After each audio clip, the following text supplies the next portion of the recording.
আজকে রাতে তোমার আর ঘুমিয়াইতো না।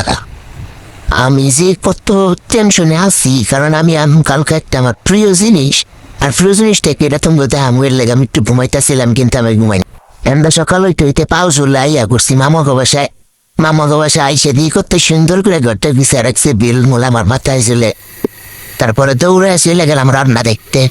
আমার লেগে কি রান্তেছে, পরে তুই মুরগি ঠাস করে আমি একটু লাড়াচড়া দিয়া লইলাম, এটি যাতে রান্নারা ভালো লাগে। আমার রাতে রান্না বানানোর পারলো, খাইয়া মানুষ অজ্ঞানে যাবো গায়ে। আমি যে আবার পাও চলে থাকি, আমার পরে যাবো আমার ফেভারিট। আর দেহ বাইরে কি সুন্দর বৃষ্টি পড়তেছে। তোমরা একটু বুঝতে পারো ফেভারিট জিনিসটা কি? ফেভারিট জিনিস সে কাগজের ভিতরে আছে।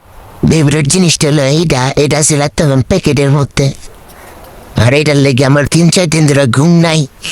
আমি তো অনেক ক্লান্ত, আমি একটু বিশ্রাম নিব। কিন্তু কিন্তু আমার পাখিগুলো কেমন হয়েছে এটা তোমরা অবশ্যই কমেন্টে জানাইবা, আর একটা লাইক করে দিবা, ফলো করে দিবা। আজকের মধ্যে এতটুকু ভিডিও। আল্লাহ হাফেজ। যাইয়া।